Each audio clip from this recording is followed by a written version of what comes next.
प्रचोदया। दिवसरायो माँ शक्ति। आज स्वाध्याय चंद्रन कुमार की मांगे 1124। दिन शुक्रवार, तारीख 17 जनवरी 2025। और हमारे बीच में आदरणीय भागी शर्मा जी, जो एडवोकेट सुप्रीम कोर्ट है। आज आपका जो विषय है वो है महाकुंभ, धार्मिक, आध्यात्मिक और सामाजिक आस्था का महापर्व। इससे पूर्व भी आप कई विषय ले चुके हैं, धारा प्रभाव बोलते हैं। आज भी जो विशेष जानकारी कुंभ के विषय में देंगे। आप ज्यादा समय लेते हो, आदरणीय भागी शर्मा सबसे निवेदन करते हैं कि आज कल पूछन जाए। आदरणीय भागी। सभी प्रबुद्ध, सभी उपस्थित जनों को मेरा बहुत बहुत बहुत बहुत अभिवादन। और कुंभ से पहले माँ गायत्री की आराधना।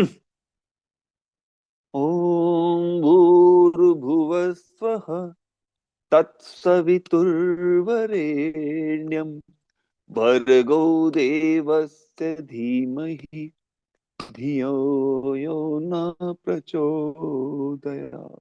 जय मां। महाकुंभ, जैसे कि कहते हैं कि कुंभ का मेला हर 12 साल बाद प्रत्येक स्थान पर लगता है, और जिस स्थान पर एक बार महाकुंभ लगता है उसके अगले 3 साल बाद कुंभ का मेला लगता है। उसके बाद फिर महाकुंभ का हर 12 साल बाद नंबर आता है। ये कुंभ के जो मेले हैं, आप सभी लोग ज्ञानी हैं, जानते हैं कि हरिद्वार, उज्जैन, हरिद्वार में माँ गंगा का तट है, उज्जैन में शिप्रा नदी है, नासिक में गोदावरी है, और प्रयागराज में गंगा जमुना सरस्वती का संगम है। इनके तटों पर लगते हैं। और इस बार का जो 2025 का कुंभ है, इसकी तो शुरुआत भी हो चुकी है।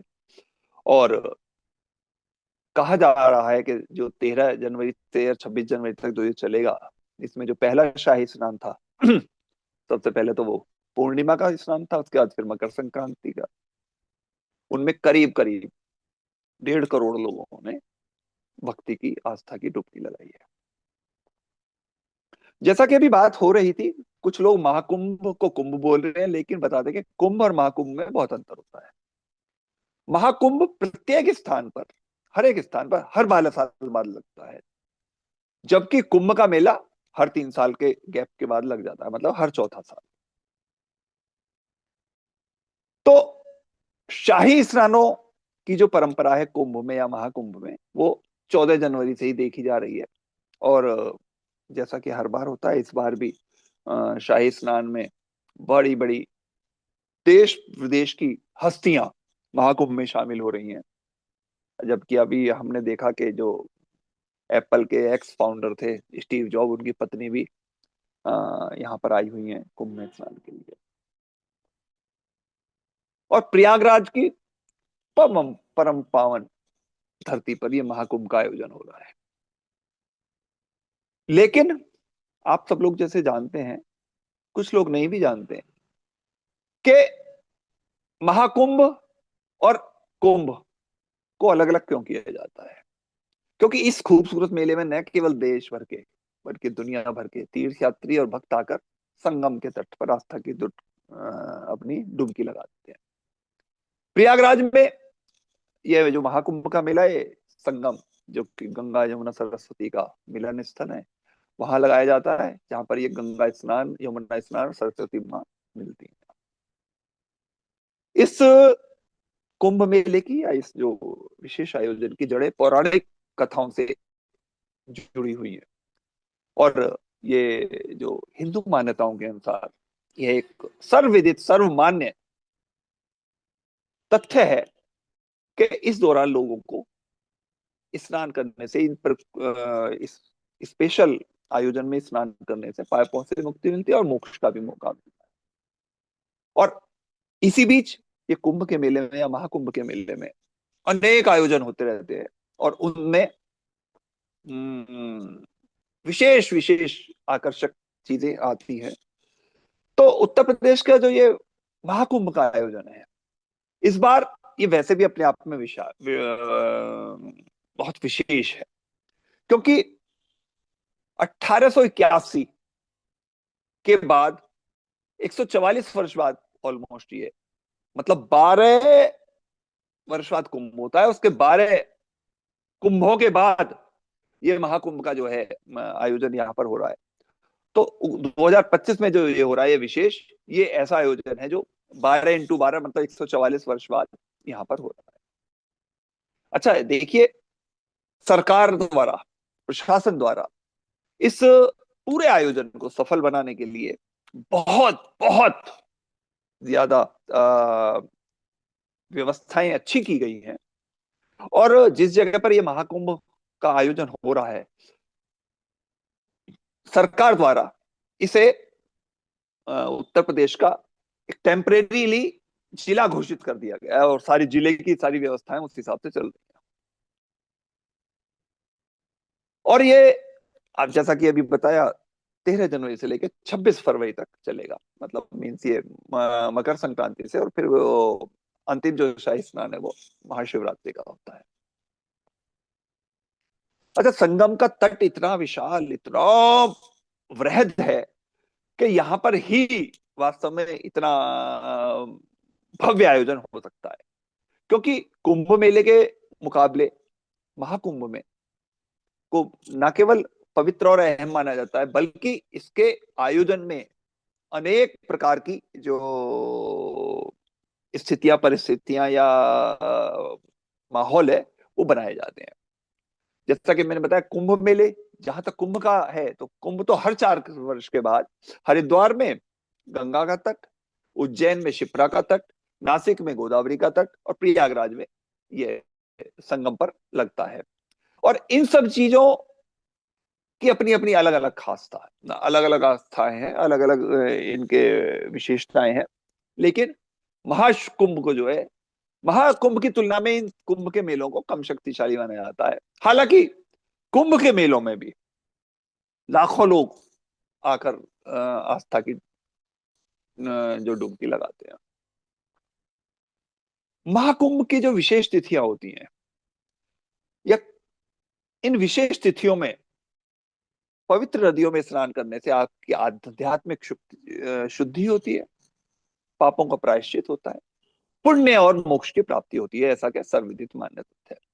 इसलिए इन तिथियों पर होने वाले या किए जाने वाले स्नान को अमृत स्नान भी कहा जाता है। और न केवल धार्मिक दृष्टि से, बल्कि सांस्कृतिक दृष्टि से भी ये कुंभ के जो आयोजन है, बहुत बहुत विशेष माने जाते हैं। आप देखिए, कुंभ के आयोजनों के दौरान पूरे देश विदेश की जो सांस्कृतिक गतिविधियां हैं, वो एक ही स्थान पर आकर केंद्रित हो जाती हैं। इस बार जो ये कुंभ का मेला लग रहा है, इसमें देखिए, पहला स्नान जो शाही स्नान है, वो पहला शाही स्नान था पूर्णिमा का, जो 13 जनवरी को था। उसके बाद 14 जनवरी का सर्वविदित मकर संक्रांति का दूसरा शाही स्नान रहा। अब इसके बाद, अब 29 जनवरी को मौनी अमावस्या का भी एक विशेष तीसरा शाही स्नान है। मौनी अमावस्या के बाद फिर बसंत पंचमी आ रही है, 3 फरवरी को उसका चौथा शाही स्नान होगा। और फिर 12 फरवरी को जो माघ पूर्णिमा, जब माघ मास पूर्ण हो रहा है, उसके 12 फरवरी 2025 को उसका शाही स्नान होगा। अंतिम शाही स्नान, जो छठा शाही स्नान है, वो महाशिवरात्रि का 26 फरवरी को होगा। और उसके बाद ये जो है संगम महाकुंभ है, ये विश्राम करेगा। शाही स्नान के दिनों में इस स्नान के कुछ खास नियम निर्धारित किए गए हैं। महाकुंभ में शाही स्नानों में विशेष रूप से सबसे पहले नागा साधु स्नान करते हैं। नागा साधुओं को स्नान करने की प्राथमिकता सदियों से चली जा रही है, और इसके पीछे उनकी अपनी धार्मिक आस्थाएं भी हैं। इसके अलावा इसके बाद गृहस्थ जीवन जीने वाले या अन्य सामान्य साधु और फिर लोग स्नान करते हैं। गृहस्थ जीवन जीने वालों के लिए महाकुंभ में स्नान का नियम यही है कि गृहस्थ लोगों को नागा साधुओं के बाद और अन्य अखाड़ों के साधुओं के बाद ही स्नान करना चाहिए। और एक विशेष बात यह है कि महाकुंभ हो या कुंभ हो, इनमें स्नान में 5 डुबकियां एट ए टाइम जरूर लगाने चाहिए, तभी स्नान को पूरा माना जाता है। विशेष बात यह है कि स्नान के समय साबुन, शैम्पू, तेल इत्यादि का इस्तेमाल नहीं करना चाहिए, क्योंकि इससे जो ये पवित्र जल है उसको अशुद्ध हो जाता है। साथ ही साथ विशेष रूप से संगम में जो ये विशेष महाकुंभ चल रहा है, इसमें स्नान दान के बाद बड़े हनुमान जी का नाग वासुकी के दर्शन अवश्य करने चाहिए, क्योंकि मान्यता है कि शाही स्नान के बाद इन दोनों में से किसी एक मंदिर के दर्शन करने से ही आपकी जो यात्रा है वो पूरी मानी जाती है। कुंभ पर्व के पीछे, कुंभ पर्व क्यों होता है, क्या होता है, इसके पीछे आप सभी लोग वैसे तो जानते हैं, कुछ पौराणिक कथाएं भी हैं। और जो सर्वविदित पौराणिक कथा है उनमें यह है कि देवों और दानवों द्वारा जो समुद्र मंथन हुआ था, उसमें जो अमृत कुंभ प्राप्त हुआ था, उसकी कुछ बूंदें गिरने के कारण यह इसका आयोजन आरंभ हुआ। विष्णु पुराण के अनुसार ये कहा जाता है कि एक बार दुर्वासा ऋषि ने एक दिव्य माला बनाई और इसे देवराज इंद्र को भेंट कर दिया। इंद्रदेव अपने अहंकार में थे जुड़े हुए, तो उन्होंने उस माला को अपने ऐरावत हाथी के माथे पर रख दिया, और ऐरावत हाथी झूमते हुए जा रहे तो वो माला जमीन पर गिर गई और उन्होंने उसे अपने पैरों के नीचे कुचल दिया। अब दुर्वासा ऋषि तो दुर्वासा ऋषि थे, उन्हें इस पे अपना अपमान महसूस हुआ और उन्होंने क्रोधित होकर इंद्रदेव को श्राप दे दिया कि तुम्हारा सारा वैभव नष्ट हो जाएगा, और सभी देवता अपनी अपनी शक्तियों का खो देंगे। इस शाप के बाद देवता कमजोर होते चले गए और असुरों ने अपना प्रभुत्व जमाना शुरू कर दिया। अब अपने वैभव को या शक्तियों को पुनः प्राप्त करने के लिए ब्रह्मा जी ने देवताओं को सुझाव दिया कि वो असुरों के साथ मिलकर समुद्र मंथन करें और इस मंथन से जो अमृत निकलेगा इसके ग्रहण कर लें, जिससे कि वो अमर हो जाएंगे। क्योंकि दानवों को उनके गुरु शुक्राचार्य ने अभय मंत्र दे रखा था, इसलिए दानवों का की उत्पत्ति होती रहती थी, वो उनको मरते नहीं थे वो। अब देवताओं ने असुरों के राजा बलि को ये बात बताई कि भाई समुद्र मंथन किया जाए और समुद्र दोनों मिलकर समुद्र मंथन करेंगे और उसमें जो जो चीजें निकलेंगी उन्हें हम बांट लेंगे आपस में। बलि इस काम के लिए तैयार हो गए। अब वासुकी नाग की वो रस्सी जिसे नेति कहते हैं वो बनाई गई और मंदराचल पर्वत का की सहायता से समुद्र मंथन सावन के महीने में किया गया। अब जैसे ही वो अमृत का कुंभ निकला तो असुरों और देवों में उसके लेके खिंचतानियां उनमें शुरू हो गई। अमृत कुंभ के निकलते ही देवताओं के इशारे पर इंद्र के पुत्र जो जयंत हैं, उस अमृत कलश को लेकर आकाश में उड़ गए। दैत्य गुरु शुक्राचार्य ने देखा तो उन्होंने तुरंत अपने दैत्यों को आदेश दिया कि जाओ इसे वापस, अमृत को वापस लो। और उन्होंने इस प्रयोजन से जयंत का पीछा किया और बहुत मेहनत करने के बाद उन्होंने जयंत को बीच रास्ते में पकड़ लिया। कहा जाता है इसके बाद 12 दिन तक उन दोनों में, आपस देवताओं और दानवों में 12 दिन तक युद्ध चलता रहा। और इस आपस की छीना झपटी मार काट के दौरान पृथ्वी पे 4 स्थानों पर अमृत के कलश से अमृत की बूंदें गिरी। प्रयागराज, हरिद्वार, उज्जैन और नासिक। अच्छा, उस समय चंद्रमा जी के घट से जो प्रसरण हुआ, सूर्य देव ने घट के फूटने से, और गुरु ने दैत्यों के अपहरण से, और शनि ने देवेंद्र को भय से, इन चारों ने उसकी अमृत के कलश की रक्षा की। खैर, आप सभी जानते हैं बाद में इस कलह को शांत करने के लिए भगवान ने मोहिनी रूप धारण कर कर यथाधिकार सबको अमृत बांटकर पिलाने के लिए प्रयास किया और इस तरह वो युद्ध का अंत हो गया। हालांकि अमृत प्राप्ति के लिए, क्योंकि दोनों में 12 दिन तक युद्ध हुआ था, तो देवताओं के 12 दिन मनुष्यों के 12 वर्ष के तुल्य होते हैं, और इसलिए कुंभ भी हर 12 वर्ष बाद लगते हैं। और 12 कुंभों के बाद 12 इंटू 12 144वां ये जो विशेष कुंभ चल रहा है ये है। 4 कुंभ तो ये पृथ्वी पे होते हैं। ये भी कहा जाता है शेष 8 कुंभ जो है वो देवलोक में होते हैं, जिन्हें केवल देवगण प्राप्त करते हैं और मनुष्य वहां तक नहीं पहुंच सकते। और जिन दिनों ये चंद्रादिकों ने इस कलश की रक्षा की थी, तो उन दिनों में वर्तमान राशियों के हिसाब से जो चंद्र की और सूर्य के दिक में वो ग्रहण आते हैं, उन्हीं समय कुंभ का योग होता है। अर्थात जिस वर्ष जिस राशि पर सूर्य या चंद्रमा या बृहस्पति का संयोग होता है, उसी वर्ष उस राशि के योग से जहां जहां अमृत बूंदें गिरी थी वहां वहां कुंभ का निर्माण होता है, आयोजन होता है। कुंभ का मेला भारतवर्ष में आयोजित होने वाला है सबसे विशाल मेला माना जाता है, जिसमें करोड़ों श्रद्धालु हर 12वें वर्ष, चाहे वो प्रयाग हो, हरिद्वार हो, उज्जैन हो या नासिक हो, किसी एक स्थान पर एकत्र होते हैं और पवित्र नदियों में स्नान करते हैं। हालांकि प्रयाग में 2 कुंभ पर्वों के बीच में 6 वर्ष के अंतर पे एक अर्ध कुंभ भी होता है। और आप देखिए 2013 में कुंभ का आयोजन हुआ था, उसके बाद 19 में अर्ध कुंभ का आयोजन हुआ था, और अब 25 में पुनः पुनः कुंभ का आयोजन हो रहा है। मेरा सौभाग्य रहा कि मैं 2001 में भी महाकुंभ में इलाहाबाद में दर्शन स्नान का मौका मिला, 2013 में भी मिला, और अब 2025 में भी मिल रहा है। तो ये मेला पौष पूर्णिमा के दिन आरंभ हो जाता है, और इसमें जैसे मैंने बताया मौनी अमावस्या, मकर संक्रांति और वसंत पंचमी और शिवरात्रि आदि ये विशेष जो है दिन है जिनमें विशेष शाही स्नान माने जाते हैं। जब सूर्य और चंद्रमा वृश्चिक राशि में और बृहस्पति मेष राशि में प्रवेश करते हैं, तब ये एक तरह से कुंभ का योग माना जाता है।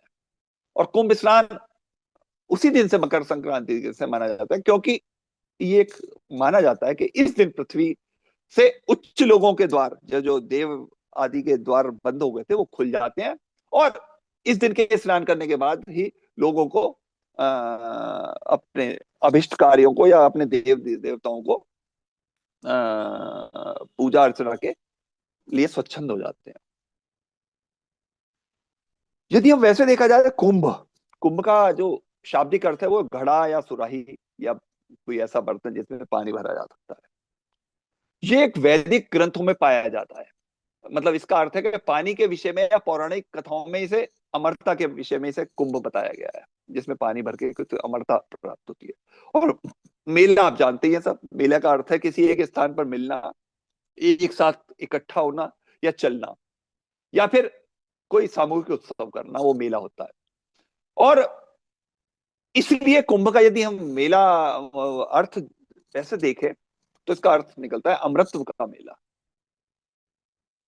अमरता का मेला। मतलब इससे कि कुंभ के दौरान यदि आप कोई भी इस तरह का आयोजन में हिस्सा लेते हैं या आते हैं जाते हैं या उसमें आप स्नान ध्यान करते हैं, तो आप अमृत की तरफ आपका ये शुरुआत होती है। और यदि हम ऐतिहासिक विकास की बात करें, तो जब हम ढूंढते हैं कि आदि गुरु शंकराचार्य ने, कहा जाता है कि सबसे पहले महाकुंभ की शुरुआत की थी। और प्राचीन काल में भी यदि हम, मैं देख रहा था, रिसर्च करते हुए देख रहा था, तो ये मौर्य काल या गुप्त काल के दौरान भी 4वीं या 5वीं 6वीं शताब्दी से लेकर या ईसा पूर्व से भी कुंभ के मेले की शुरुआत हुई थी। लेकिन उस समय की स्थिति या परिस्थितियां जैसी थी, उस समय बहुत बड़े लेवल पे इसका आयोजन नहीं होता था, और छोटे छोटे लेवल पर हर स्थान पर, ये चारों जगह पर एक कुंभ का मेला लगता था। हालांकि राजा हर्षवर्धन के राज्य के दौरान प्रयागराज में पहली बार कुंभ का आयोजन बड़े लेवल पर कराया गया था, ये कहा जाता है। बाद में तो चोल, विजयनगर और दिल्ली की सल्तनत या मुगल सम्राटों ने भी इस पर काफी ध्यान दिया, और कहा जाता है कि अकबर ने तो अपनी सहिष्णुता को बढ़ावा देने के लिए न केवल कुंभ का आयोजन किया था, बल्कि नागा साधुओं को मेले में शाही प्रवेश के लिए नेतृत्व प्रदान किया था। और उसके बाद से यही कहा जाता है कि नागा साधु लगातार प्रयाग के कुंभ मेले में शामिल होते आ रहे हैं। ब्रिटिश शासन के दौरान भी इसका ये व्यवस्था चलती रही, और अंग्रेज तो बहुत चकित होते थे जब वो देखते थे कि एक ही स्थान पर धार्मिक आस्था के नाम पर इतने लोग इकट्ठा हो जाते हैं। तो इस सब के बावजूद भी यदि हम पौराणिक विश्वास को देखें तो ज्योतिषियों के जो गणना चक्र के अनुसार कुंभ का असाधारण महत्व, जैसा कि अभी हम देख रहे थे, बृहस्पति सूर्य और मेष राशि के प्रवेश के साथ जुड़ा हुआ है। ग्रहों की जो स्थिति है वो ये भी निर्धारित करती है कि किस तरह हरिद्वार से बहती हुई गंगा के किनारे हर की पैड़ी स्थान पर गंगा जल को औषधिकृत किया गया, और उस औषधिकृत से ये अमृतमय हो गया। और यही कारण है कि अंतरात्मा की शुद्धि हेतु, शारीरिक शुद्धि हेतु, बाह्य शक्ति शुद्धि हेतु हम पवित्र स्नान करके, यहाँ आकर स्नान करके पवित्र हो जाते हैं। जो आध्यात्मिक लोग हैं उनके लिए ये कुंभ का मेला एकाग्रता या ध्यान साधना के लिए उत्कृष्ट होता है। जैसे वैसे तो हिंदू धर्म में अनेक ऐसे त्योहार है जो श्रद्धा और भक्ति के साथ मनाए जाते हैं, पर कुंभ या महाकुंभ जो है ये एक ऐसे आयोजन है जिनमें सर्वाधिक लोग इकट्ठा होते हैं। कहा जाता है कि 2001 में जो प्रयागराज का जो मेला लगा था उसमें जो 6 हफ्ते के दौरान करीब 8 करोड़ लोग श्रद्धालु उपस्थित हुए थे। उसका 2013 में ये आंकड़ा, क्योंकि 55 दिनों के लिए लगा था, तो उसमें भी करीब 10 करोड़ लोगों की उपस्थिति रही थी। और क्योंकि प्रयागराज में तो करीब 4,000 हेक्टेयर भूमि पर कुंभ मेले का आयोजन किया गया था, क्योंकि इसमें तो इलाहाबाद में तो गंगा के इधर भी और उधर झूसी क्षेत्र की तरफ भी 4-5 किलोमीटर तक का ऐसा एरिया है जहां पर जो व्यवस्था की जा सकती है। अब देखिए कि इस बार का जो कुंभ का मेला लग रहा है इसमें कहा जा रहा है ये कि दुनिया भर के करोड़ों लोग आएंगे, और सरकार द्वारा केवल पानी पिलाने की व्यवस्था के लिए जो लागत है उसकी 40 करोड़ के करीब है, क्योंकि जो 25 सेक्टरों में ये विभाजित है उसमें करीब 1250 किलोमीटर लंबी पानी की लाइन बिछाई गई है। 2013 का जो कुंभ का मेला था वो अब तक का सबसे बड़ा आयोजन माना गया था, जिसमें 12-13 करोड़ लोग थे। लेकिन अब क्योंकि ये 12 × 12 144 साल बाद वाला महाकुंभ है, इसलिए उसकी भव्यता उससे बहुत अधिक बढ़ने वाली है, और उम्मीद है कि 50-60 करोड़ लोग इस बार के कुंभ में आएंगे। भारतीय अंतरिक्ष एजेंसी इसरो का कहना है कि कुंभ मेला इतना विशाल और इतना भव्य होता है कि इसको आप अंतरिक्ष से भी देख सकते हैं। जैसे चीन की दीवार दिखाई देती है, इस तरह कुंभ मेले के दौरान कुंभ मेले का जो आयोजन होता है जैसे आप अंतरिक्ष से भी देख सकते हैं। अब एक बड़ा स्वाभाविक सा सवाल है कि जब ये इतना विशाल और प्रायोजिक आयोजन शुरू हुआ है तो इसके लिए पीछे कोई ना कोई ऐसी भी कोई कहानी तो जरूर रही होगी कि जिसके कारण लोगों के अंदर इसमें इतना अधिक आने की या दौरान भाग लेने की परंपरा है, और भाग लोग जरूर एक बार चाहते हैं कि कुंभ में स्नान करे जाए। कुंभ के दौरान चाहे वो नागा साधु हो या सनातन धर्म के विशिष्ट अखाड़े हो या तपस्वी लोग हो, सभी बड़ी संख्या में आयोजित होते हैं। और ये लोग या इनका जो सिस्टम है वो कुंभ का बड़ा आकर्षण होता है। मैं आपको बताऊं, पिछले 2013 वाले कुंभ में हम सुबह सुबह नागा साधुओं का जब वो उनका स्नान के लिए वो जा रहे थे, तो बाई चांस कई बार कहते हैं ना तुक्का लग गया, मैं भी उनके जो सर्किल चल रहा था उसके सर्किल के अंदर पहुंच गया और वहां दबाग लगे।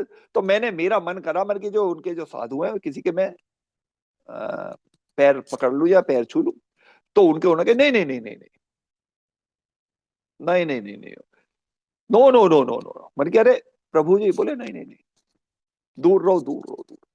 क्योंकि उनका ये है कि उनको ये कहते हैं उनके बारे में, जो नागाओं का बारे में, कि उनकी सारी तपस्या, सारा जो उनका प्रयोजन है सारा का सारा, वो कहते हैं यदि किसी ने टच कर लिया तो वो कहते हैं हमारा सारा वो खत्म हो जाता है।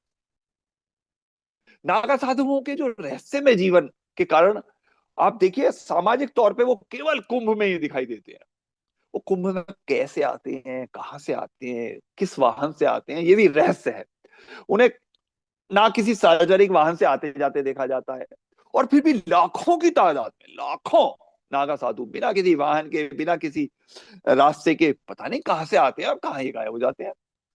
वैसे मान्यता क्या है, जैसे लोग बताते हैं, वो कहने का कहीं हिमालय में या कंदराओं में या कहीं दूर उनमें रहते हैं, और कुंभ का मेला ही केवल ऐसा आयोजन है जब वो आम लोगों के बीच में आते हैं। कुंभ के बाद जो बड़े अखाड़े हैं दूसरे, वो है महापरिनिर्वाण अखाड़ा, और उसके बाद पंचदशानन अखाड़ा। ये भी दोनों बनारस के अखाड़े हैं। और ज्यादा साधु यदि कुछ समय रुकना चाहते हैं तो वो इन्हीं अखाड़ों में आके रुकते हैं। नागा साधु त्रिशूल धारण करते हैं, शरीर को अपने नाक से ढककर रखते हैं, रुद्राक्ष की माला उनके गले में होती है, जानवरों की खाल जैसे उनके परिधान होते हैं। और कुंभ मेले में सबसे पहले स्नान का अधिकार केवल और केवल उन्हीं को दिया जाता है। उनके जाने के बाद ही अन्य लोगों को कोई मौका मिलता है।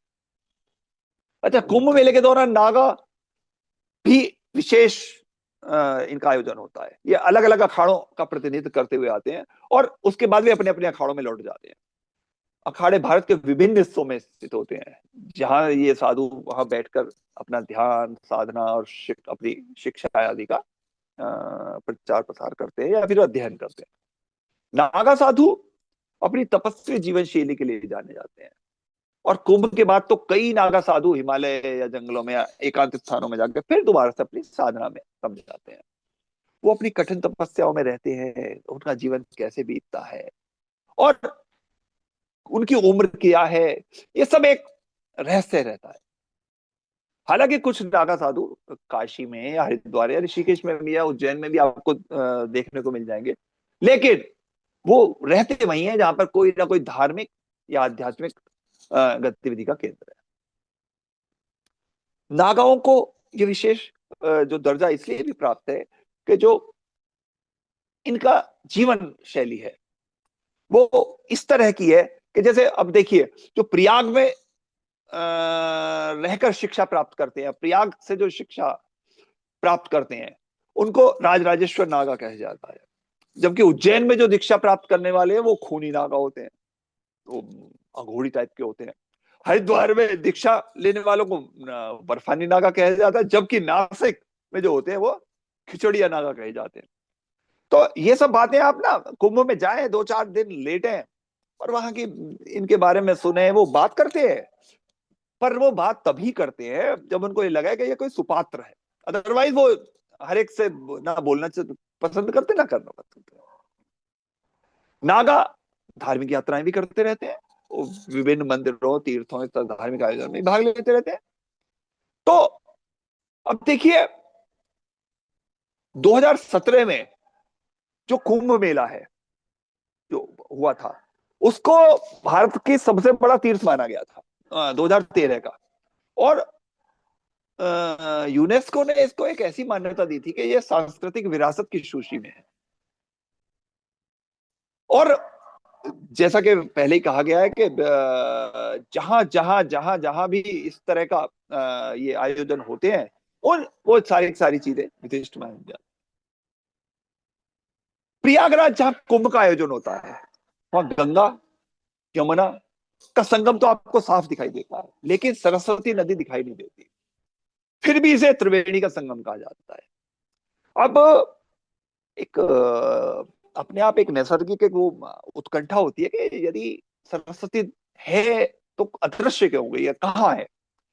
तो महाभारत में एक जगह कहा गया है कि सरस्वती भी 7 नदियों में से एक नदी थी, और उसका प्रवाह बिल्कुल फर्स्ट क्लास था।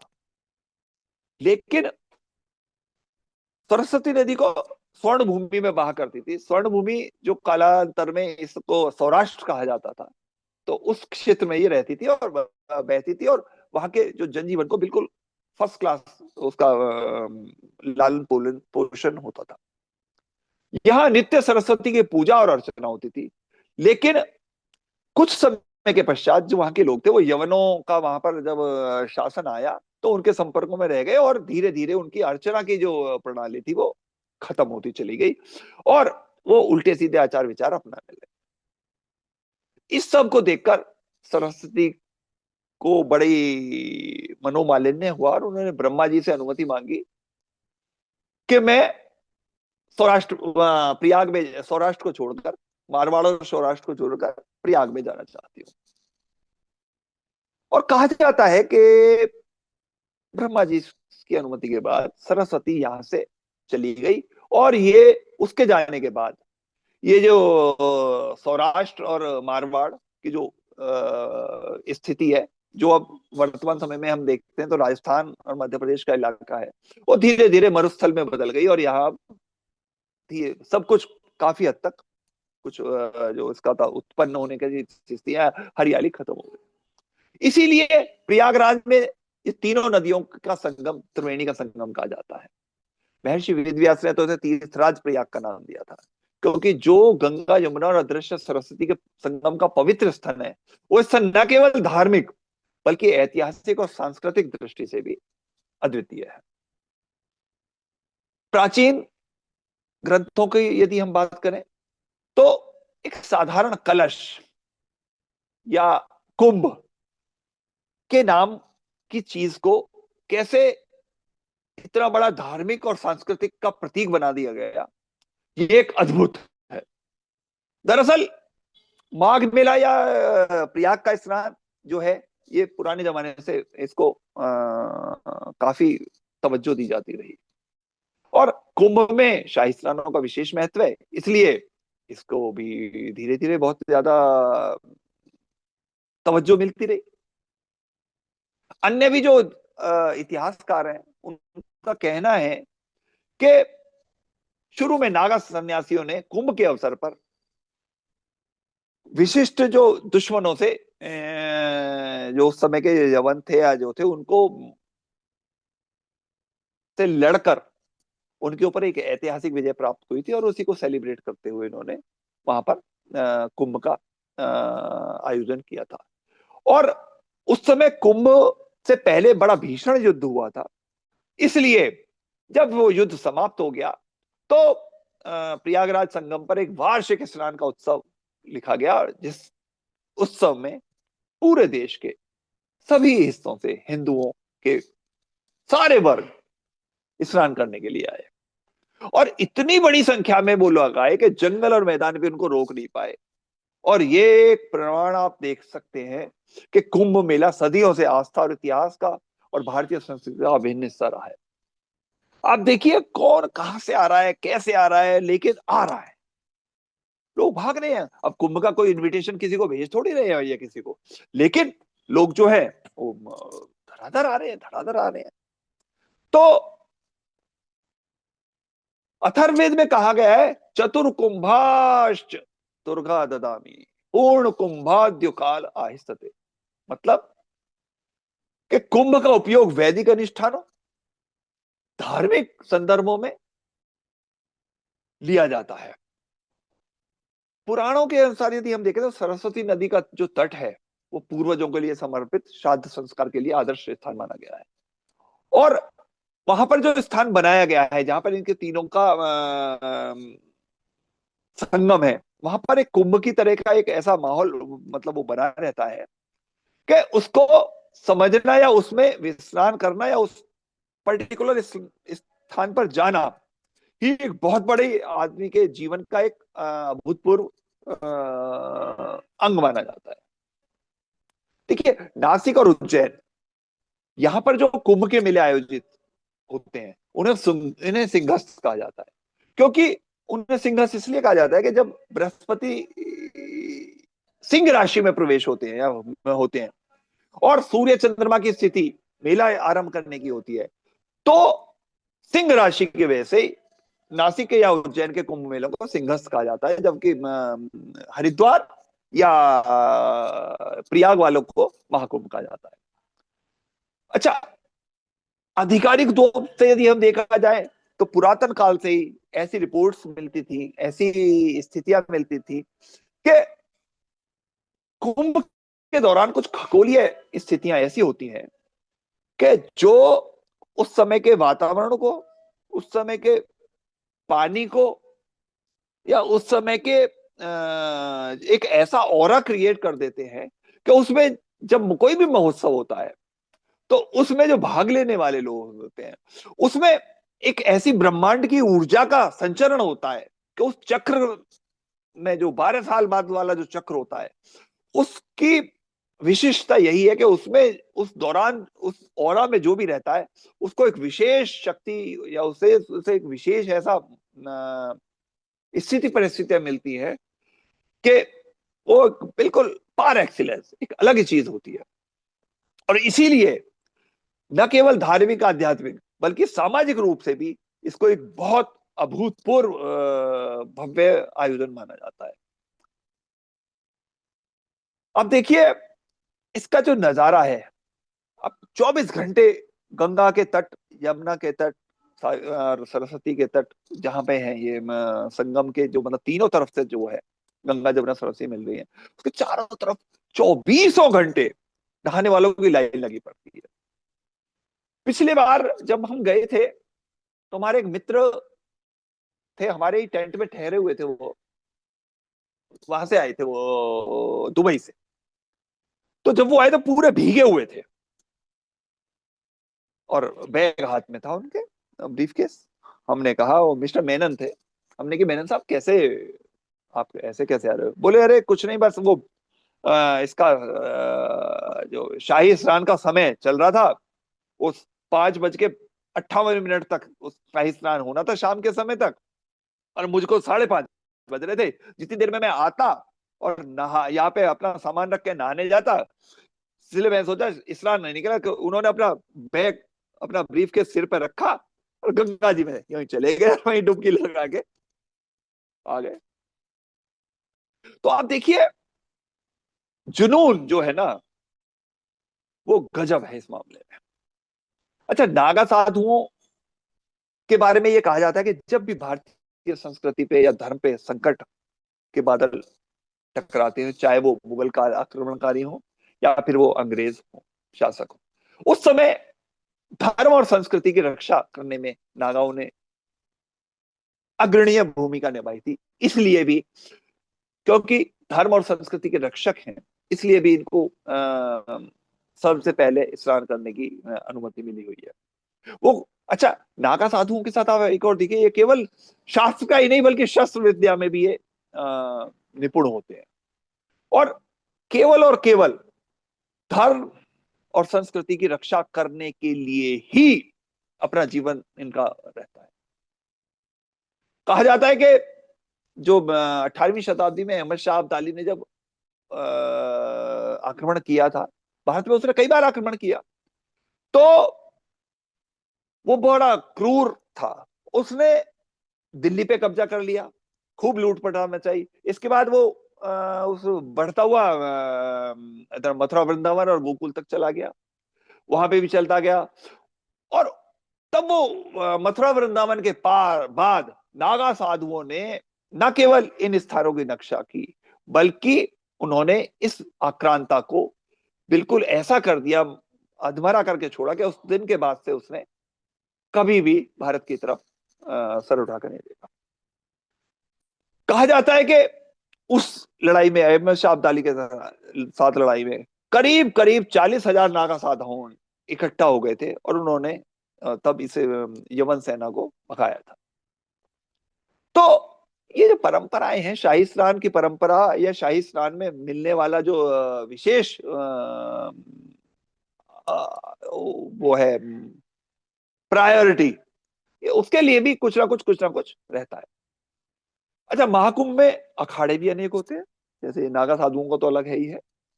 तो कहते हैं कि नागा सन्यासियों के अखाड़े जो थे वो पहले आदि शंकराचार्य से भी पहले से मौजूद है, और इन्हें अखाड़ा नहीं कहा जा सकता था उस समय, ये इन्हें जत्था कहा जाता था।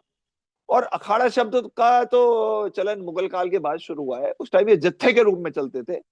और इनका सबसे ज्यादा जो, पुनः मैं आपसे कहूंगा, इनका केवल 1 पॉइंट प्रोग्राम था कि धर्म और संस्कृति की रक्षा करना है।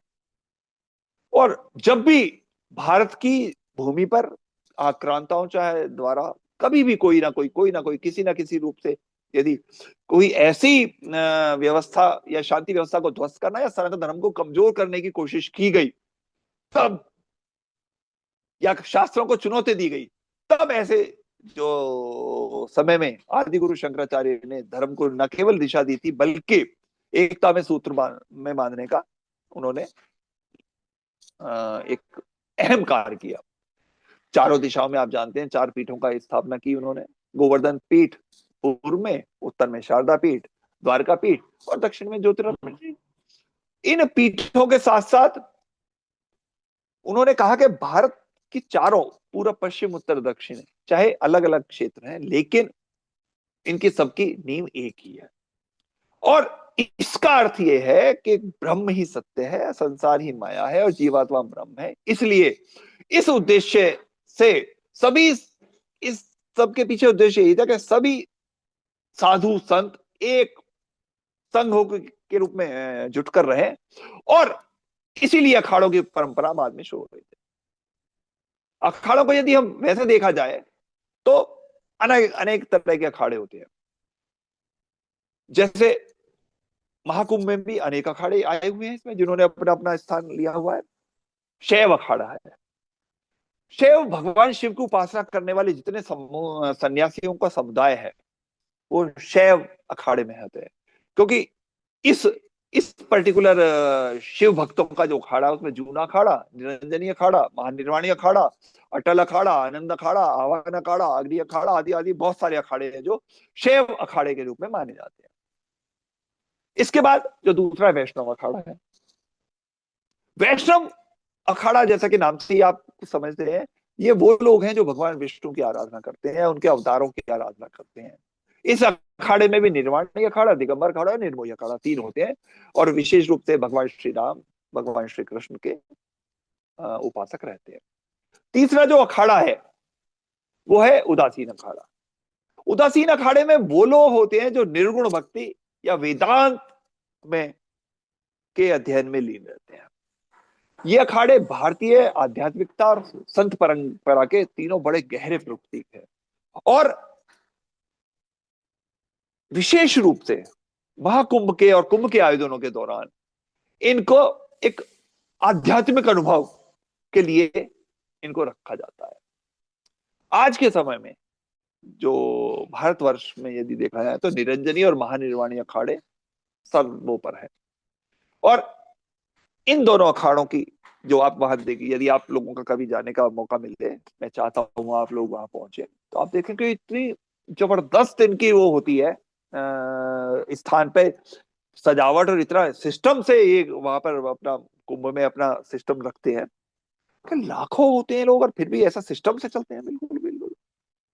और एक आम आदमी पैंट शर्ट वाला तो सोचे अरे ये कैसा साधु है, इसे क्या पता होगा, लेकिन वो बहुत ज्ञानी, बहुत इंग्लिश हिंदी सब में बोलते हैं वो। तो ये अखाड़े अपनी अपनी न केवल, अच्छा ये भी नहीं है, इनके जो जो जहां स्थान होते हैं उनका भव्य उनका आयोजन होता है, भव्य श्रृंगार होता है, भव्य उनके टेंट होते हैं, भव्य उनके मंदिर मंदिरों का निर्माण करते हैं, और ये अपनी भव्य पेशवाई, मतलब मीन्स इनके जो जलूस आते हैं उसमें इनके महामंडलेश्वर या इनके जो हेड होते हैं वो रथों पे, गाड़ियों में और ऐसे सवार होते हैं, जबकि दूसरी तरफ जो नागा होते हैं या तो अपने घोड़ों पे आते हैं या हाथियों पे आते हैं। पेशवाई जो शब्द है ना सर, वैसे पेशवाई का अर्थ होता है जब ये मेले में एंट्री करते हैं, मेले में प्रवेश करते हैं, और जब इनकी पेशवाई होती है तो उसी समय कुंभ मेले का शुभारंभ शुरू हो जाता है। अब शाही स्नान को भी पहले राजसी स्नान या कुंभ स्नान के नाम से जाना जाता है, और पेशवाई को भी अब इन्होंने कुंभ क्षेत्र में इस बार से छावनी प्रवेश यात्रा कर दिया है। इन सब परिवर्तनों के बाद भी कुंभ मेले की जो परंपराएं हैं वो धीरे धीरे देश काल वातावरण के हिसाब से चेंज होती चली जाती है। उसी तरह धीरे धीरे ये जो है अपनी आधुनिकता की भी पहचान और गरिमा बनाए रखते हैं। 2015 में जब कुंभ हुआ उसके बाद से किन्नर समुदाय को भी कुंभ में हिस्सा लेने की अनुमति मिली थी, और अब जो इस बार का जो चल रहा है 2025 का महाकुंभ, इसमें लक्ष्मी नारायण अखाड़ा एक है जो किन्नरों का अखाड़ा है, जिसका नेतृत्व किन्नर समुदाय के जो हेड है वो करते हैं, और वही इसका राजराजेश्वरी अपना उसका महाकुंभ का हिस्सा बनाया हुआ है। तो यदि हम देखें तो सर, ये कदम महाकुंभ के आह्वान का प्रतीक है। समरसता, समानता, और जहां कोई किसी से भेदभाव नहीं होता, ऐसी स्थिति का प्रतीक है।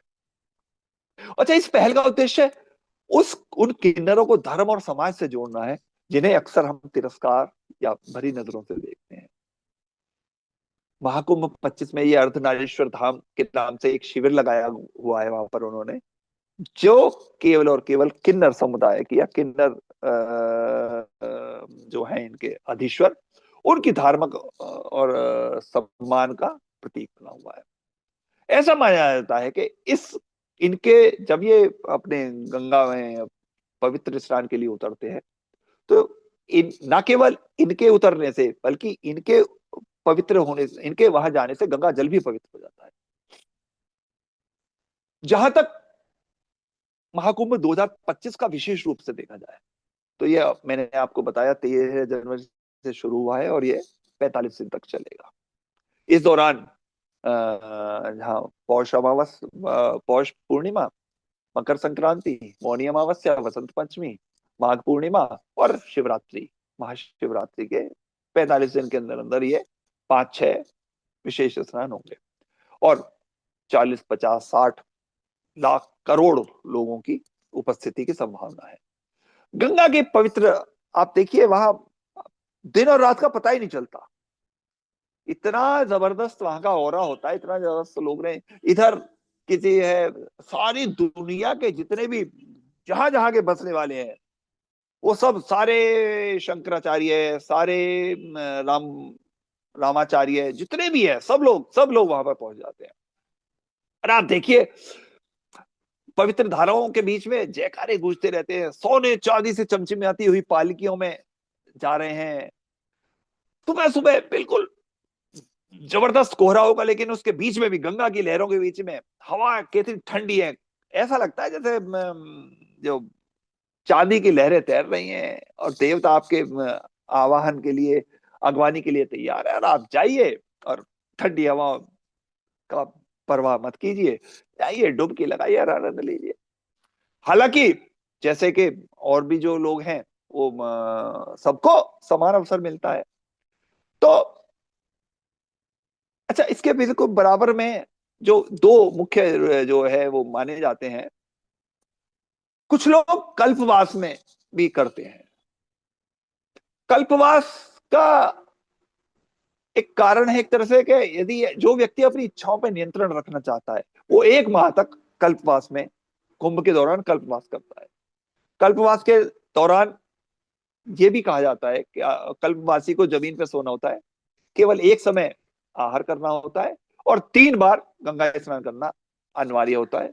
साफ सुथरे सफेद या पीले कपड़े पहनने होते हैं, और कल्पवासी जिससे शुरू करता है, उस दिन अपने जो स्थान होता है, चाहे टेंट हो, चाहे वो उसकी झोंपड़ी हो, या जैसा भी हो, वहां अपना जौ के बीज भी बो देते हैं, एक तुलसी का पौधा लगाते हैं, और जाते समय इन पौधों को वो गंगा में प्रवाहित करते हुए चले जाते हैं। ऐसा माना जाता है कि कल्पवास करने वाला व्यक्ति अगले जन्म में विलक्षण रूप से या विशेष उसे मौका मिलता है, वो बिल्कुल राजसी जीवन जीता है, और मोक्ष का भी उसको संकल्प मिल जाता है।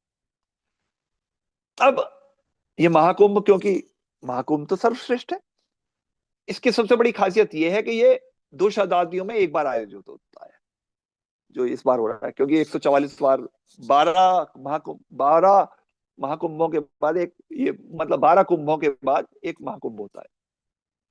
तो अब हमारा आपका सौभाग्य है कि हमें इस शताब्दी में, इस कुंभ में, ये महाकुंभ का आयोजन में का हिस्सा बनने का मौका मिल रहा है। अदरवाइज जो पूर्ण कुंभ होता है वो हर 12 साल बाद हर होता है, वो रोटेट होता रहता है। इस बार यहाँ, उसके बाद फिर हरिद्वार, फिर नासिक, फिर उज्जैन, और फिर प्रयाग, फिर हरिद्वार, फिर नासिक, फिर उज्जैन, इस तरह वो चलता रहता है, और वो चलता रहता है। इस सब के बीच में अर्धकुंभ, जैसे कि बताया ना, अर्धकुंभ 2 कुंभों के बीच में जैसे है, 6 वर्ष बाद अर्थ कुंभ होता है, लेकिन ये अर्थ कुंभ केवल प्रयागराज और हरिद्वार में होता है और कहीं अर्थ कुंभ नहीं होता। फिर नंबर चौथा जो सामान्य कुंभ है, कुंभ मेला हर 4 वर्ष बाद हर एक स्थान पर होता है, और इस दौरान श्रद्धालु गंगा हो, गोदावरी हो, शिप्रा हो, जहां पे भी हो वहां स्थिति परिस्थितियों के अनुसार डुबकी लगाते हैं और भगवान की आराधना करते हैं। तो अब देखिए 1882 से लेके 2025 तक कितना इन आयोजनों पे खर्च होता होगा, इस बारे में तो आप स्वयं ही सोच रहे थे। लेकिन इस बार उत्तर प्रदेश सरकार ने जो महाकुंभ 2025 में ये किया है आयोजन, इसमें 50 करोड़ के करीब लोगों की भीड़ की आने की उम्मीद है, और इसमें उनका कहना है कि इस पे करीब 5400 करोड़ रुपए का बजट निर्धारित किया गया है, और इन्हें उत्तर प्रदेश सरकार को कम से कम 2 लाख करोड़ रुपए का रेवेन्यू जनरेट हो रहा है इससे इन 45 दिन में। क्योंकि और इस सब के बावजूद भी महाकुंभ में बड़ी संख्या में विदेशी लोग आ रहे हैं, तो इसलिए विदेशी पर्यटन को भी बढ़ावा मिल रहा है। मेहमानों को ठहरने के लिए, आने जाने के लिए टूरिज्म के पैक हैं। इससे हम ये भी देखते हैं कि सर धर्म, संस्कृति और आस्था के प्रति लोगों का जो झुकाव है वो कितना बढ़ता जा रहा है। और इसी का एक कारण है कि ये 45 दिन तक रोज वहां पर इतनी भीषण ठंड, भीड़ भाड़ के बावजूद भी लोग त्रिवेणी की तरफ भागे जा रहे हैं, और आप जो है कोई किसी तरह का कोई परहेज नहीं, क्योंकि जो यहाँ की पॉजिटिव एनर्जी है, त्रिवेणी संगम पर स्नान की जो पॉजिटिव एनर्जी है, वो विदेशियों को भी बहुत महसूस कर रहे हैं, इसलिए वो बार बार महाकुंभ में आना चाहते हैं। अगर आपको इस हिंदुस्तान में रहने का मौका मिला है तो मेरा विनम्र वो है कि आपको भी इस महाकुंभ में एक बार जरूर जाना चाहिए, क्योंकि गंगा का तट, यमुना की बाहें, सरस्वती मां की अदृश्य निगाहें, त्रिवेणी का संगम बुला रहा है, प्रयागराज में कुंभ को सजा रहा है।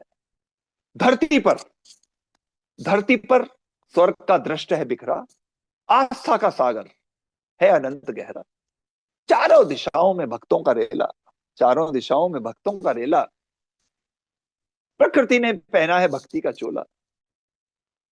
शाही स्नानों के पावन दिन, हर डुबकी से मिटे समस्त पाप पल क्षण, शिव के जयकारे, हर हर महादेव, प्रभु आते भक्तों से मिलने सदैव,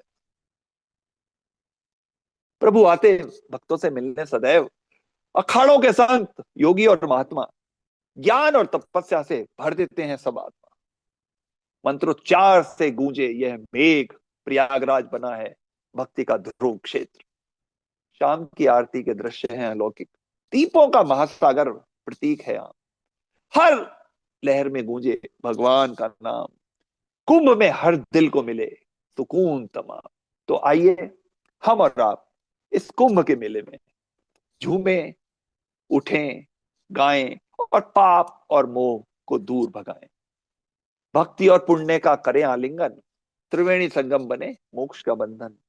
तो प्रयागराज के इस महाकुंभ मेले की पवित्रतम और अनंततम जो औरा है, इसका आप लोग भी एक अंग बने और इस विशिष्ट आयोजन, अप्रतिम आयोजन, शानदार आयोजन का आनंद ले।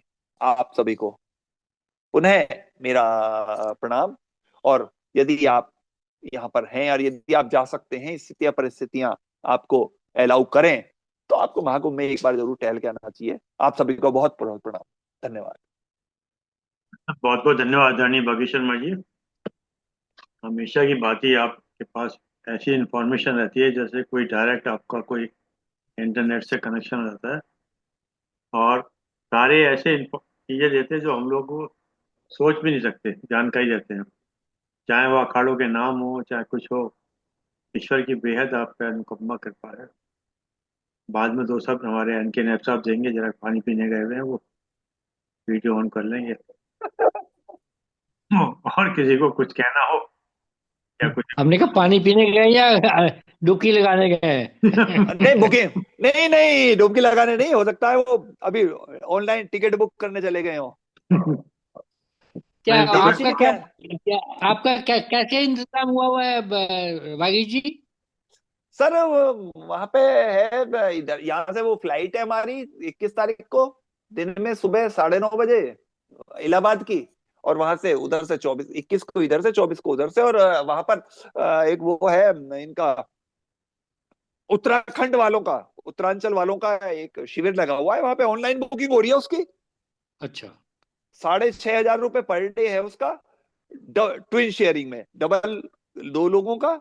और उसमें तीनों भोजन है, और प्लस वो 2 कमरे हैं, वो मतलब अच्छे, वो अलग उन्होंने कई, ऑलमोस्ट काफी लोगों की ये ऑनलाइन वो चल रही है वहां पर अच्छा अच्छा व्यवस्था। क्योंकि मैं तो पिछली बार भी गया था सर, 13 में भी, उससे पहले 1 में भी गया था। तो वहां पर भी तब हमने कराया था। तो वो बिल्कुल एक्चुअली वो ना, वो पैराशूट टाइप के कपड़े के टेंट होते हैं, वो बिल्कुल अंदर से एयर, सर्दी का वहां कभी माहौल नहीं होता। और नीचे भी वो पुआल बिछा के, उसके ऊपर दरी बिछा के, उसके ऊपर फिर बेड वेड बिछा के, और नई रजाइयां गद्दे मिलते हैं, बढ़िया फर्स्ट क्लास होता है मतलब। और दूसरी बात, ना भी मिले सर, बड़ा आनंद आता है, आनंद बहुत आता है वहाँ। 24 घंटे आप घूमते रहो, फिरते रहो, मस्ती रहो। नमस्कार। बहुत आप आनंद। क्या किसी अखाड़े के साथ संबद्ध है? नहीं।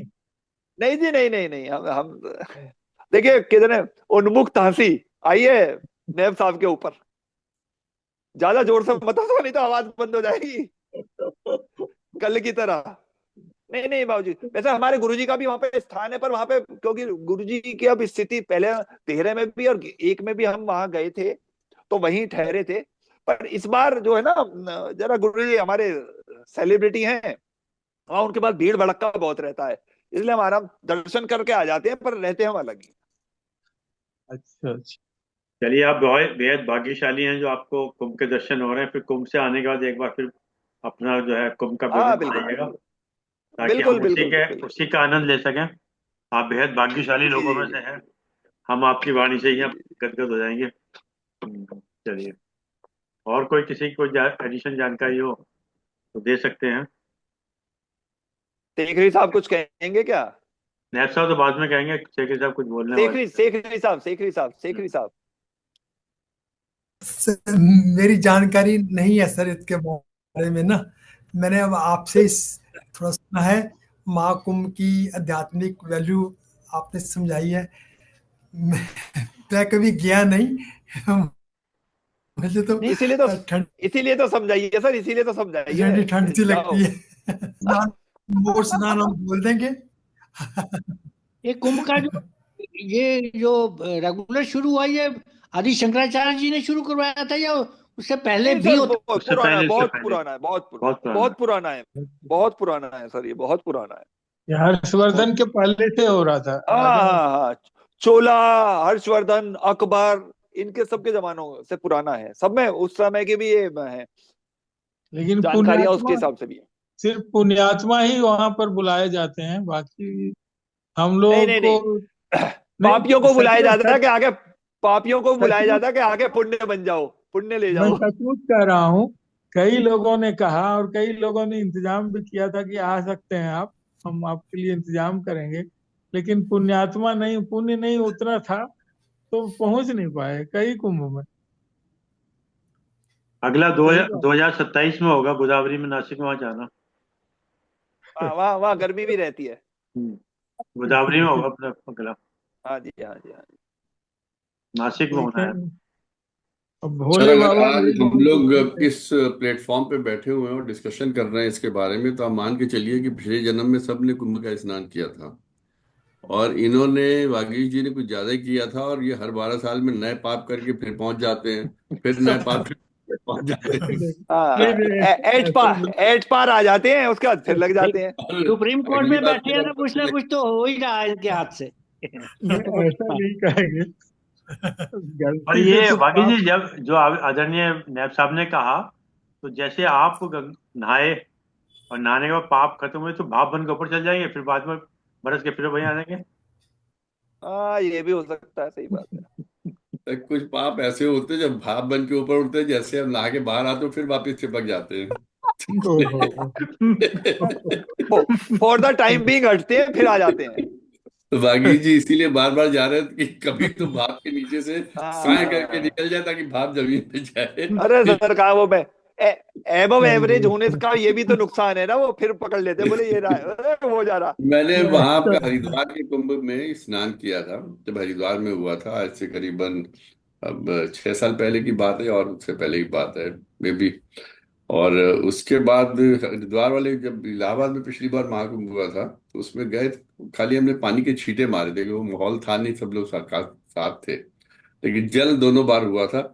मगर जितने पाप है उतने ही छींटे मारो, जल पाप किए नहीं हाँ सही बात है। है। जब कोई जो जरूरत, जब जरूरत नहीं है तो क्यों है बेकार, जो पापियों को जो जिन्हें ज्यादा जरूरत है उन्हें ज्यादा मिलना कि चाहिए। हरिद्वार में सारे धो आए थे ना, उसके बाद फिर किए नहीं हम। हाँ हाँ, फिर आपने अपने आप को कंस्ट्रूड कर लिया कि बस अब ऐसा काम ही क्यों करो उसके जो कुंभ बाद जाना पड़े।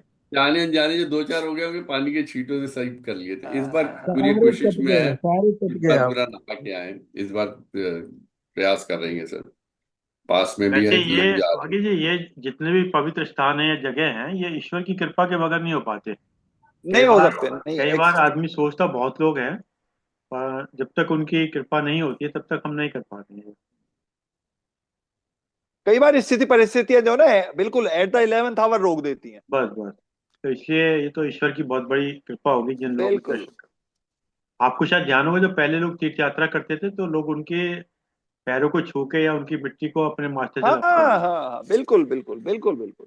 या आपने इतने पवित्र स्थान के दर्शन किए हैं, हम्म। तो सभी लोग इतने भाग्यशाली नहीं होते थे जब जाते थे यात्राओं पे। चलिए साहब, आदरणीय भट्ट एंड के साहब, धन्यवाद कुछ बिल्कुल बिल्कुल सही कह रहे हैं सर, जब तक भाग्य में ना हो तब तक आप पुण्य स्नान छोड़िए, आप पुण्य कार्य भी नहीं कर सकते हैं। नहीं कर भाग्य में लिखा होता है, ईश्वर ही आपको चुनता है ऐसे कार्यों के लिए, ऐसे स्नानों के लिए, और ऐसी पवित्र यात्रा के लिए। तो बहुत बहुत धन्यवाद मैं अनिल तो शर्मा बीच जी। में आपको रोक रहा हूँ। एक बार क्या हुआ कि मुझे एक जगह, अच्छी जगह जाने का सौभाग्य प्राप्त हुआ, तो मैं जा नहीं पाया। तो आप ताज्जुब करोगे, यहाँ से हमें निजामुद्दीन से ट्रेन थी मतलब। तो जब हम कार उसमें बैठे अपना, इंदिरा एम्बेसडर हुआ करती थी, बहुत पुरानी बात है। तो जैसी वो पहुंची तो भाई साहब, वो उस पर एम्बेसडर कार में पंचर हो गया हमारा। और जितनी देर में पंचर लगा उतनी देर में ट्रेन छूट गई।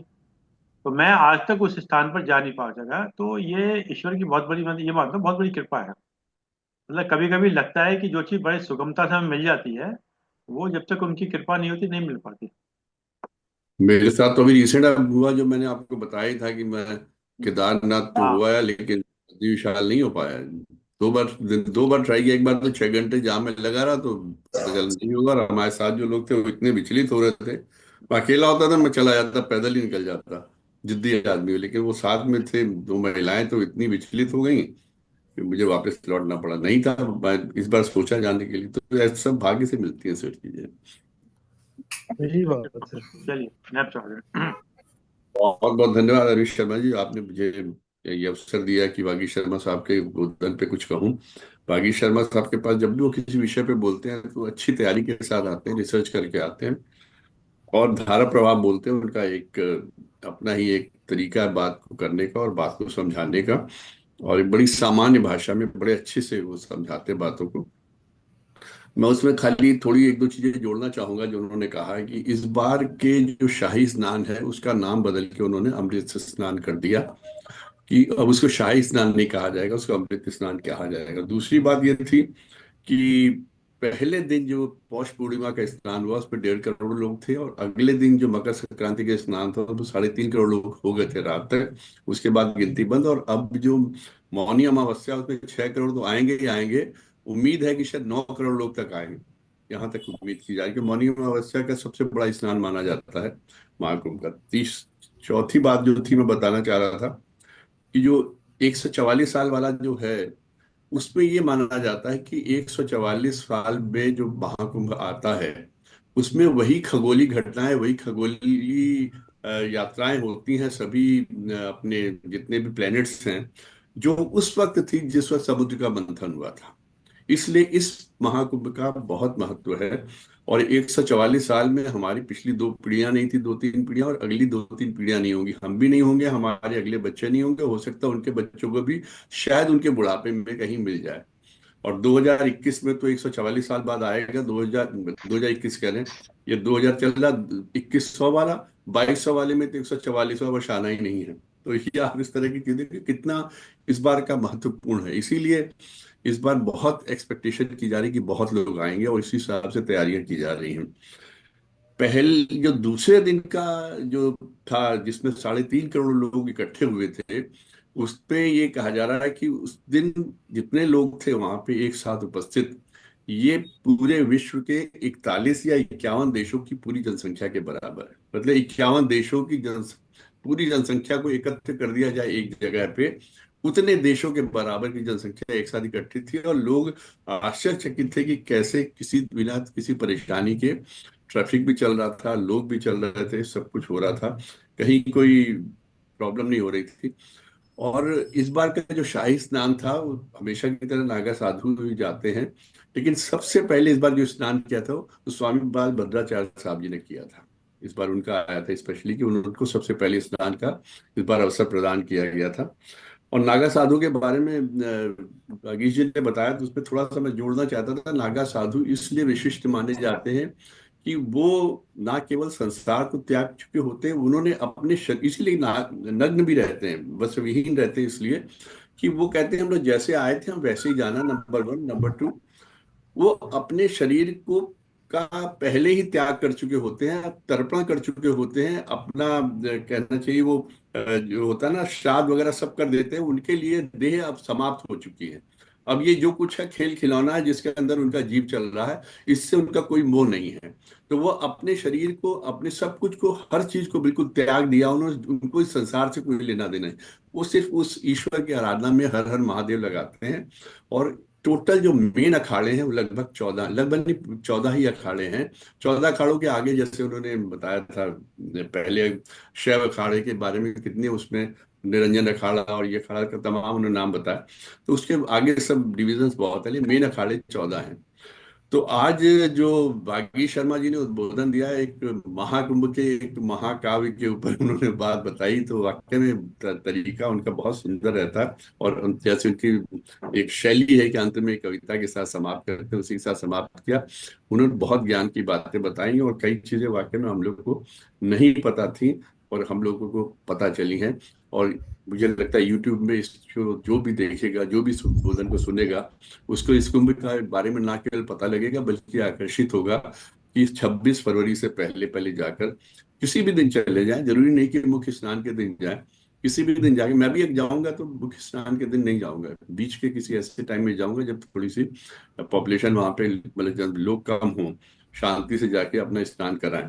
इससे सरस्वती तो विलुप्त है, लेकिन जो त्रिकोण बनाना, एक तरफ से यमुना जी आ रही, दूसरी तरफ से गंगा जी आ रहे, वो त्रिकोण पे लोग कोशिश करते हैं कि जहां पे दोनों मिल रही वहीं पे स्नान करें। तो इस बार चूंकि बहुत लोग जा रहे हैं, तो उन्होंने घाट को बहुत लंबा कर दिया है।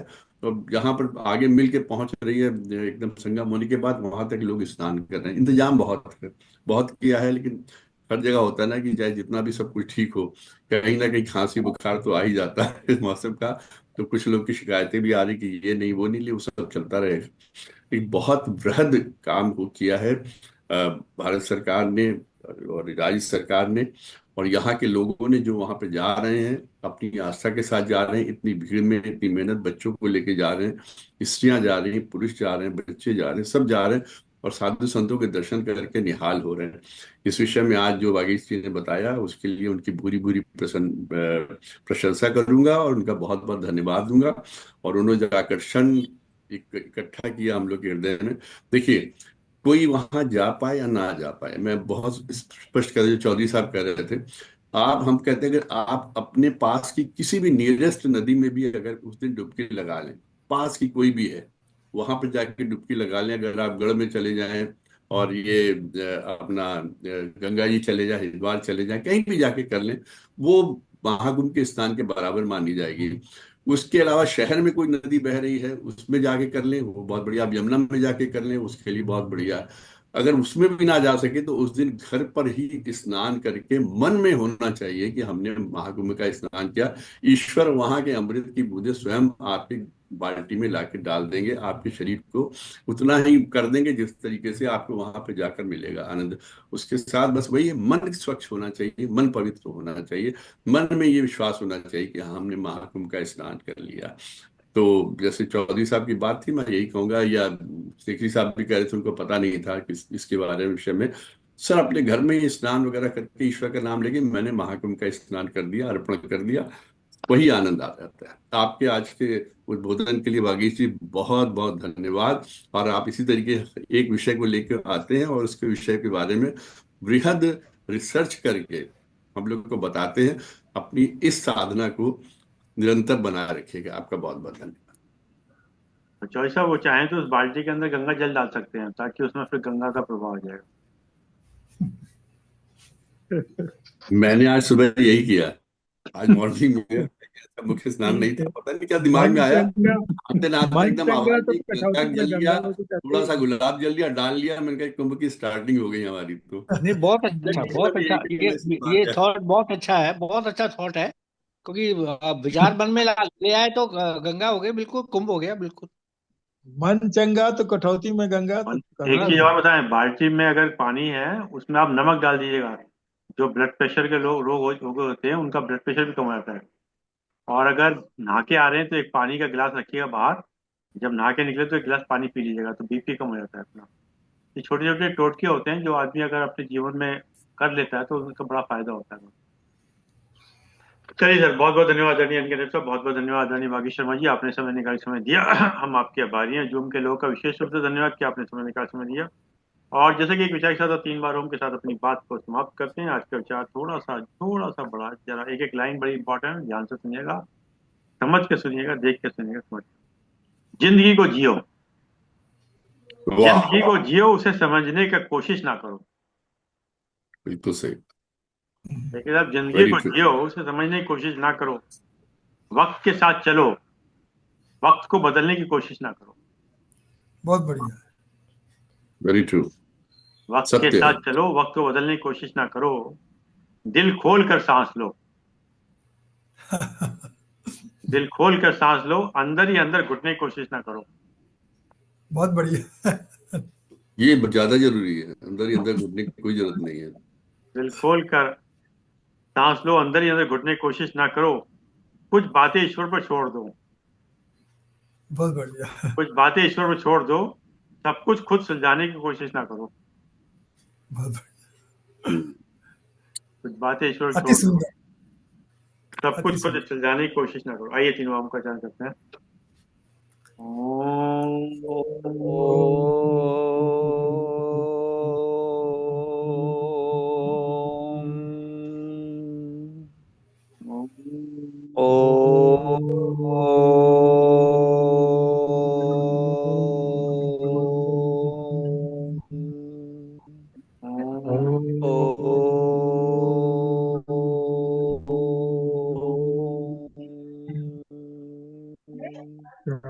शांति शांति शांति शांति। प्रणाम। सबको प्रणाम, सबको बहुत बहुत धन्यवाद।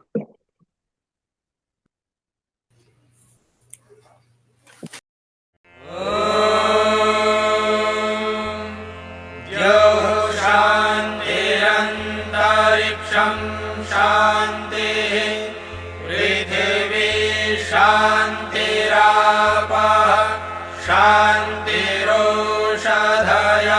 शान्तिः वनस्पतयः शान्तिर्विश्वे देवाः शान्तिर्ब्रह्म शान्तिः सर्वं शान्तिः शान्तिरेव शान्तिः सा